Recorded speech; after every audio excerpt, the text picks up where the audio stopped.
Hello everyone, कैसे हैं आप सभी लोग। और आज ये मेरी वीडियो शायद 2-4 दिनों बाद आ रही होगी, क्योंकि बीच में मेरे हस्बैंड की तबीयत ज़्यादा ख़राब हो गई थी, तो मैं वीडियो नहीं बना पाई। तो ये ना आज एक चीज़ मैंने नोटिस की, जैसे मेरा छोटा बेबी है ना, तो ब्रेस्ट फीडिंग जब कराते हैं ना तो बहुत दिक्कत मिलती है। मतलब अ, आप लोअर टी शर्ट पहने हो तो ठीक है, और एक नर्सिंग ब्रा या फीडिंग ब्रा जो होती है ना, बहुत सारे लोग हैं जो नहीं जानते हैं। और एक होता है जैसे समीज होती है, मतलब समीज जैसे पतली स्ट्रिप वाली होती है, इसको स्पेक्ट्री बोलते हैं। तो वो हर टाइप की मिलती है, ठीक है। बट एक नर्सिंग ब्रा और जो नॉर्मल ब्रा होती है ना, उनमें एक चीज़ में बहुत कॉमन होता है कि जब आप बेबी को आप फीड कराते हो ना तो बहुत दिक्कत पड़ती है। अगर आप नर्सिंग ब्रा पहने हो तो भी कभी कभी बहुत आलस होता है, नहीं पहन पाते। तो एक चीज़ है कि अगर आप प्रेग्नेंट हैं, ठीक है, फर्स्ट टाइम प्रेग्नेंट हैं, और आपको अगर ब्रा पहनना पसंद है तो आप पहनिए, बिल्कुल पहनिए। पर जैसे जैसे आपके मंथ्स बढ़ रहे हैं, मतलब जैसे जैसे जैसे आपका दूसरा तीसरा चौथा महीने तक तो कुछ नहीं होता है, इसके बाद में आपके जो ब्रेस्ट होती है उनकी साइज़ बढ़ती है। तो आप अपने ना जो ब्रा होती हैं उनका भी साइज़ एक बड़ा नंबर ही, मतलब एक दो बड़े नंबर ही लीजिएगा। और देखो, इन सब बातों में, इन सब चीज़ों को ना बहुत कम ही लोग होते हैं जो खुल के बात करते हैं, बट ये जानना बहुत ज़रूरी होता है। क्योंकि जब अगर आपको अपने बच्चे को दूध पिलाते हैं ना, तो आपका जो ब्रेस्ट का साइज़ है ना वो बढ़ता है 2-4 नंबर, ठीक है। इसमें कोई वो बात नहीं होती। और जैसे ही बच्चा आपका दूध पीना बंद कर देगा, और आप अगर एक्सरसाइज वगैरह करेंगी तो वो अपने शेप में आ जाएगा। उतना तो नहीं आएगा, बट आ जाएगा। तो जब भी आप ब्रेस्ट फीड कराती हैं तो हो सके तो जैसे आपका, जब आपकी शादी वगैरह नहीं होती है या आपका बच्चा नहीं होता है, तो आप 28 नंबर पर पहन रही। अगर आपको प्रेगनेंसी होती है, आपका 5-6 मंथ चल रहा है, तो अपने आप जो ब्रा का साइज़ है ना, आप उसको बढ़ा लीजिए।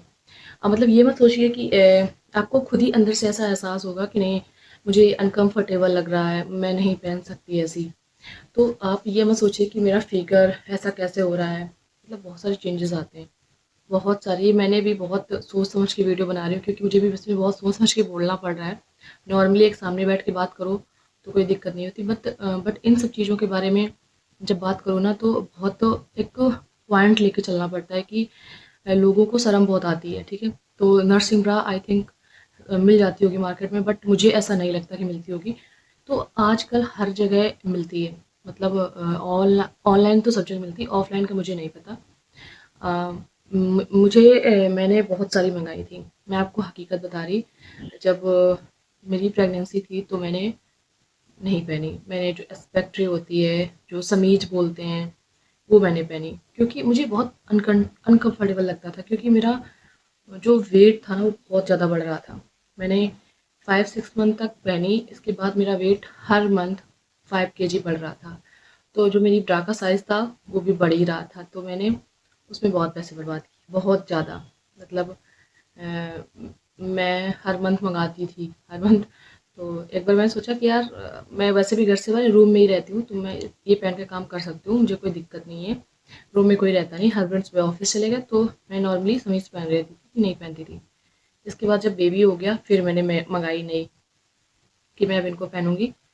बट जब बेबी दूध पीता है ना तो इतना भारी हो जाता है, ब्रेस्ट इतना भारी हो जाता है कि आपको खुद ही उलझन होने लगेगी। तो अगर आपके ब्रेस्ट में पत्थर जैसा आपको लग रहा है कि हाँ बहुत पत्थर जैसा है यहाँ पे, मैं इसका क्या करूँ। अगर आप ब्रेस्ट फीडिंग करा रही हैं और आप ब्रा पहनती हैं और आपको लगे कि मेरे पत्थर जैसे यहाँ हो गया, मैं क्या करूँ, तो आपको टेंशन नहीं लेनी है।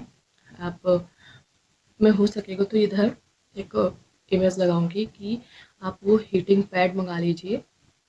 वाटर बॉटल होती है, उसको इलेक्ट्रिक द्वारा होती है, चार्ज करिए और ऐसे ऐसे यहाँ पे आप सेकिए, तो वो आपकी नॉर्मल हो जाएगी। ये मुझे भी किसी ने बताया था, क्योंकि जब मेरी डिलीवरी हुई और मैं अपने घर जा रही थी तो रास्ते में 2-3 घंटे का सफ़र था, तो मेरे यहाँ पे एकदम पत्थर जैसे हो गया। और मतलब मुझे रोना आ गया कि यार ये पत्थर क्यों हो गया, दूध नहीं निकल रहा था एक भी, बिल्कुल पत्थर जैसा हो गया यहाँ पे ऐसे ऐसे। और वो मैं ब्रा पहनी थी, इस वजह से मेरा हो गया। फिर जो मेरी दीदी है, मैंने उनको फ़ोन किया तो उन्होंने बोला टेंशन मत लो, जो हीटिंग पैड है उसको गर्म करो और लगाओ, सेको आराम से। फिर जो है मैंने सेका, फिर धीरे धीरे जैसे ही फिर बच्चे ने दूध पीना स्टार्ट किया, धीरे धीरे नॉर्मल हो गया। तो अगर आपको ऐसी चीज़ें होती है ना तो आप ये ज़रूर करिएगा। और एक चीज़ और, अगर कोई लेडी प्रेग्नेंट है, अगर फर्स्ट टाइम प्रेगनेंसी है, तो उसको किसी भी चीज़ों का पता नहीं होता, बहुत सी चीज़ें गलतियाँ करती हैं। अगर आप किसी का चैनल देख रहे हो ना तो उसको पूरा देखना, मतलब जो भी वो टॉपिक बताते हैं, क्योंकि वो अपना एक्सपीरियंस बताते हैं उनके साथ क्या क्या हुआ, लोगों के साथ अलग अलग होता है। तो अगर आप कोई भी चैनल एक पकड़ के चलते हैं ना कि मैं इनको देख रही हूँ, तो मुझे जहाँ तक लगता है कि मैंने जितने लोगों के चैनल देखे हैं, मुझे कोई दिक्कत नहीं मिली, हकीकत में कोई दिक्कत नहीं मिली। मैं बड़े आराम से ईज़िली अपने बच्चे को पालती रही, हर चीज़ समझती, क्योंकि मुझे सारी चीज़ें ना पहले से पता थी कि पोस्टमार्टम डिप्रेशन क्या होता है, ये क्या होता है, अब ऐसा होगा तो ऐसे क्या होगा। और जो 1-2 चीज़ें नहीं पता थी ना, वो मैंने पूछ ली। और मुझे बहुत कम, मतलब इन सब चीज़ों के लिए मुझे बहुत कम डॉक्टर के पास जाना पड़ा कि कब मुझे बच्चे को कि पेट में बच्चे के जब कीड़े हो जाते हैं ना, 6 महीने बाद दी जाती है दवाई, तो कब जाना है, कब क्या करना है, कैसे करना है। मैंने सारे वीडियोज़ देख रखे थे, एक-एक टॉपिक के बारे में मैंने देख रखा था। सी सेक्शन होता है तो कितना आराम करना चाहिए, कैसे क्या करना है, कब तक भारी चीज़ें नहीं उठानी चाहिए। बट मेरे पास ऐसा कोई था नहीं कि मैं आराम कर लूँ, तो जिस वजह से मुझे अभी कमर में थोड़ी-सी दिक्कत है। बट मैं बहुत भी केयर करती हूँ कि मैं सही रहूँ, तथा जाके मैं अपने बच्चे की केयर कर सकूँ, मेरे हस्बैंड की मैं केयर कर सकूँ। तो ये टॉपिक ना मतलब यहीं एंड करते हैं, इसके बारे में फिर कभी बनाएंगे वीडियो। बट जब भी आप ब्रा पहने, अपने से अपने जो आपका 32 लगता है तो आप 36 लीजिए, 1-2 नंबर एक्स्ट्रा ही लीजिए। नहीं तो फिर आपको, मैं ये नहीं कहती कि आप मत पहनो, इतनी बड़ी क्यों, क्योंकि बच्चा जब आपको दूध पीता है ना, तो आपका जो ब्रा का साइज़ है ना वो बढ़ता जाता है। तो आप इसमें वो घटाने बढ़ाने का तो लगा होता है ना कि आप उसे घटा बढ़ा सकते हो। आपका जो कफ का साइज़ होता है वो भी बड़ा होता है। आपको लगेगा कि इतना तो छोटा मेरा आ जाएगा और इतने में मेरा काम चल जाएगा। बट आप हफ्ते 2 हफ्ते और महीने भर बाद देखोगे कि आपको वो भी ब्रा है ना वो छोटी पड़ गई। तो हो सके तो आप 1-2 नंबर बड़ी ही लीजिएगा। मुझे तो दीदी ने सजेस्ट किया था, बट मेरा साइज़ काफ़ी बढ़ गया था।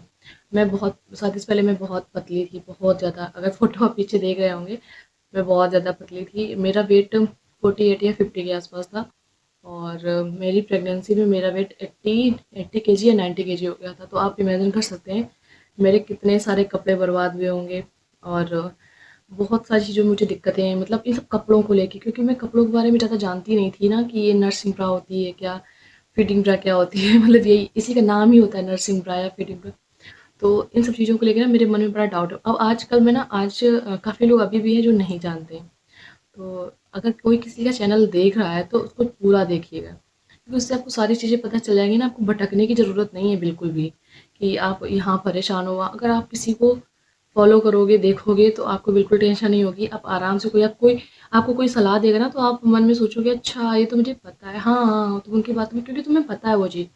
मुझे कोई सलाह देता है ना कि ऐसा ऐसा, तो हम बोल देते हैं हाँ हाँ हाँ, क्योंकि वो चीज़ मुझे पता है, तो मैं उनकी बातों का ध्यान नहीं देती। तो ये चीज़ को ज़रूर ध्यान रखिए। और ये बहुत छोटा सा टॉपिक होता है कि इसके बारे में बहुत कम लोग बात करते हैं, शॉर्ट्स में वीडियोस बना देते हैं कि नर्सिंग ब्रा, फीडिंग ब्रा। हमेशा अपने साइज़ से 2 नंबर या 3 नंबर आगे ही लीजिए, एक्स्ट्रा लिए, ताकि आपके पैसे ना बर्बाद हो। मेरे बहुत पैसे बर्बाद हुए। आई थिंक मैंने 3-4 हज़ार तो बर्बाद कर ही दिए होंगे, बहुत पैसे। मतलब मिल जाती है पैक ऑफ 3, पैक ऑफ 2 में। और हाँ, कॉटन की हो सके तो कॉटन की ज़रूर लीजिएगा। बट मुझे ना तो लगता है कॉटन की आती नहीं, और लाइट पैडेड भी आती हैं। जिसको लाइट पैडेड पहनना पसंद है, बिल्कुल लाइट पैडेड, वो भी ले सकते हैं और आराम से आप पहनिए। बट मुझे बहुत अनकंफर्टेबल लगा। और मेरे बेबी, और हाँ, रात में जब भी आप सोइए, अपनी ब्रा ज़रूर उतार के सोइएगा, ताकि बच्चा आराम से दूध पी सके, आप पिला सकें, झंझट ना हो। तो रात में आप अपनी ब्रा ज़रूर उतार के सोइएगा। ये बिल्कुल प्लस पॉइंट होता है। आप प्रेग्नेंट है नहीं है, आपका बच्चा दूध पी रहा है नहीं पी रहा है, बट रात में हमेशा आपको ब्रा उतार के ही सोनी है, कभी पहन के नहीं सोना। और ये था आज का टॉपिक, और मिलती हूँ आपसे नेक्स्ट वीडियो में। Bye bye.